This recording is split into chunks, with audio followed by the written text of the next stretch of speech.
I stepped outside, looked around, and took a deep breath. Something felt terribly wrong. The wind cut through my tropical weight suit, icy, relentless, under a bluebird sky.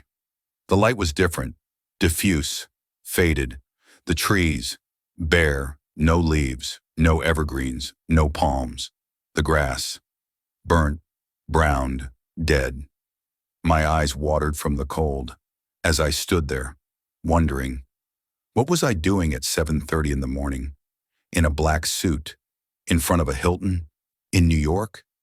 It started with a phone call, one I'd anticipated, but instead of relief, there was only dread, inevitable, heavy, as soon as I saw the number. That call set everything in motion, a blur of days carrying me from one world to another, from spring to winter in just a few hours. Airports, a rental car, navigating rush hour traffic in New Jersey, a hotel in Staten Island, until we reached the endpoint, a quiet room in a funeral home, surrounded by dozens of relatives, cousins I hadn't seen in years. Everyone happy to see me, taking comfort that I was there. Ben was with me, meeting cousins he didn't know he had, embraced by a family he'd only seen in fleeting visits to Florida. The cultural, psychological whiplash was breathtaking. It was awake. My brother was there, but also, he wasn't. There's an unreality, seeing a loved one in a box, hearing friends and family speak well of him, watching old women cry, sharing stories from long ago. Stories of shared adventures, meant to comfort, I suppose. The purpose of this ritual, this gathering. And there were so many stories. Here's one. I was 3, maybe 4, living in our house on Staten Island. Some well-meaning friend or relative gave me shoes with tiny bells on them. A bad idea, probably. I remember taking a bell off, tasting it, then choking. All I could do was make noises, gesture to Mom that something was wrong. She freaked out, yelled for you.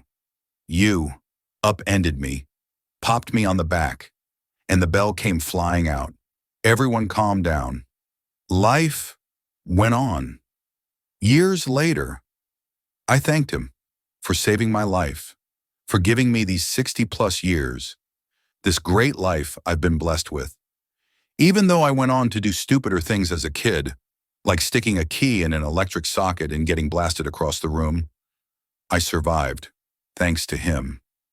That night turned into a cold morning, a car procession to a church for a Catholic funeral service.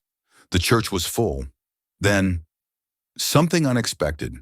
The procession formed again, wound through his neighborhood, past his house, a beautiful gesture, then to the cemetery, another short service, and then it was done. The family gathered at a small Italian restaurant, one they'd visited for decades. One giant table filled the place. Everyone together for a 5-course meal. The food, superb. The waiters, attentive. Conversation rose and fell in waves. Drinks were served. The mood shifted to celebration, a fitting send-off for a good guy. We had an age difference, so we didn't share many years together. He was graduating high school, out the door, married, while I was still little. But he always looked out for me, kept in touch, visited, even though his family never left Staten Island. He raised 3 great kids, helped me care for our parents in their final years.